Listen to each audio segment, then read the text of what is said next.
Hai Fred, kembali lagi di channel Waktu Review. Dan ini adalah reinterpretasi modern dari Seiko 62 Mas.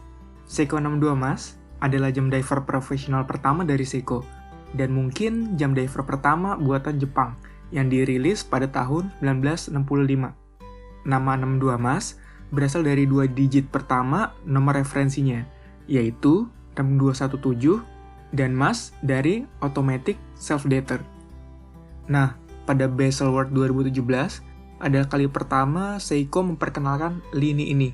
Lini reinterpretasi modern dengan desain yang seperti ini, yaitu SPB 051 dan juga SPB 053. Yang emang ya agak beda ya dari 62 Mas yang dulu, nggak persis sama. Terus ya kemudian seperti biasa, Seiko suka ngeluarin model hasil kolaborasinya dengan PADI, atau Professional Association of Diving Instructors. Maka keluarlah SPB 071 ini. Jam tangan ini memakai movement 6R15, movement otomatis yang udah dilengkapi dengan hand winding dan juga hacking, yang dengan memiliki frekuensi 3 Hz atau 21.600 vibration per hour, dengan power reserve-nya 50 jam, dengan akurasi kurang lebih minus 15 detik per hari sampai plus 25 detik per hari. Tapi kalau dari pengalaman saya, walaupun memang sampai 25 detik ditulisnya, biasanya sih akurasinya di bawah 15 detik. Jam ini memiliki diameter 42,6 mm dengan tebalnya 13,8 mm, panjang lug to lug 50 mm, dan lebar lugnya 20 mm.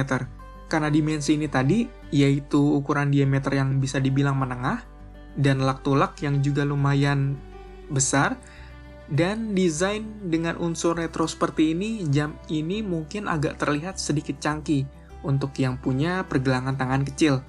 Ada yang mungkin suka, karena ya jadi lebih terlihat. Kira-kira begini kalau di tangan saya yang diameternya cuma sekitar 16,5 cm. Casing jam tangan ini menggunakan stainless steel yang dilapisi coating bernama DiaShield, yang bakal ngebuat jadi lebih tahan baret, dengan kaca atau kristalnya juga udah safir, dengan anti-reflective coating, dengan ada sedikit dome-nya di sini. Backcase-nya juga stainless steel, screw down backcase, dan bukan exhibition. Sekarang kita masuk ke bezelnya. Untuk bezelnya, rotating bezelnya seperti biasa jam diver ya, bisa diputar satu arah, berlawanan arah jarum jam, dengan 120 klik yang sudah cukup oke, lebih baik lah daripada entry level Seiko diver. Tapi ya sayang sekali ya, kembali terjadi di sini, alignment-nya agak kurang pas aja. Di sini misalkan posisi kliknya itu ada di sini dan juga di sini. Jadi nggak ada yang benar-benar pas di tengah. Sayang banget sih buat harga segini tapi masih ada masalah kayak gini. Dan saya sih nggak tahu ya, ini banyak terjadi atau saya aja yang lagi hapes. Dan yang disayangkan kedua, karena bezel insertnya belum keramik. Ya mungkin benar kalau nggak semua orang suka dengan bezel itu. Terlebih buat yang mengusung ada unsur retronya kayak gini. Tapi ya kalau saya pribadi, kalau jam tangan yang udah kelas menengah atau kelas tinggi, ya baiknya emang udah seramik, biar lebih awet dan lebih tahan baret. Dial jam tangan ini warnanya cukup menarik, perpaduan hitam dan juga biru, dengan tekstur yang juga nggak kalah menarik dari warnanya. Tekstur ombak yang wow banget. Dan dial kayak gini cuma ada di versi padinya ya. Jadi kalau beli versi lain, yang warna dialnya hitam aja, atau biru aja, ya nggak dapat tekstur dial seperti ini. Pada dial, ada print tulisan Seiko, logo Prospex atau Professional Specification, PADI, Automatic, dan Divers 200 meter, yang berarti jam ini udah ISO 6425. Jarum jam berbentuk seperti panah, menit berbentuk pensil, dan jarum detik berbentuk lollipop. Dan ada komplikasi tanggal di sisi kanan pada jam 3. Uniknya di sini, variasi warnanya juga lumayan menarik, seperti akses merah di chaptering ini. Lalu juga warna jarum menit yang berwarna merah, dan juga bagian bezel juga ada bagian birunya di sini. Jadi nggak ngebosenin kalau dilihat. Apalagi kalau kita lihat lumnya. Selain terang seperti khas jam diver Seiko, di sini juga ada 2 warna, hijau dan biru. Hal yang sebenarnya mungkin jarang banget ya dilakukan sama Seiko.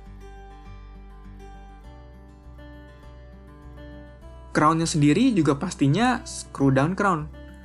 Umum dipakai buat jam diver atau jam dengan water resistance yang udah 200 meter. Apalagi ya ini jam diving yang udah ISO. Dan di sini juga cukup mudah kalau mau mengendurkan, mengencangkan, ataupun mau hand winding. Tapi ya jujur aja, kalau saya bandingin dengan jam diver Seiko yang lain, yang di kelas entry level, saya agak kurang rasa perbedaan yang signifikan sih. Sekarang kita masuk ke strap. Sebenarnya bawaannya itu silikon strap yang dipakai juga udah cukup nyaman. Tapi saya pribadi sebenarnya agak kurang suka dengan silikon atau karet, jadi saya ganti dengan strap bracelet pihak ketiga seperti ini. Jadi ini mungkin saya buat review terpisah karena ini braceletnya bukan dari Seiko. Terus kesimpulannya gimana? Jadi untuk yang lagi cari jam diver yang bisa dibilang kelas menengah, karena dengan harga segini, saya nggak bisa lagi nyebut ini sebagai entry level sih. Ya bisa dipertimbangkan jam ini sih, sebenarnya. Plusnya, jamnya udah ISO diver. Variasi warna keseluruhan dan juga dialnya ini menarik dan nggak ngebosenin kalau dilihat. Terus juga punya histori karena reinterpretasi modern dari jam diver Seiko pertama. Terus power reserve-nya 50 jam.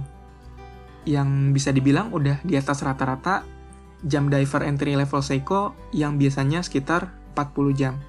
Casingnya juga udah lebih tahan baret daripada stainless biasa, dan kristalnya udah safir. Terus minusnya, ini saya nggak tahu sih ini minus atau enggak, tapi bagi saya, jam ini bakal lebih baik lagi kalau bezelnya udah keramik. Lalu QC-nya untuk alignment kayaknya perlu diperhatikan lagi deh, supaya nggak kejadian lagi hal-hal yang kayak gini. Dan mungkin harganya agak turun sedikit ya, kalau bisa. Ya, dan semoga nanti bakal dibuat lagi reinterpretasi dari 62 mas yang lain. Dengan diameter 40 mm, dan harga yang masih bisa saya beli. Oke, sekian dari saya. Jangan lupa like, subscribe, dan juga komen. Sampai ketemu di video berikutnya ya.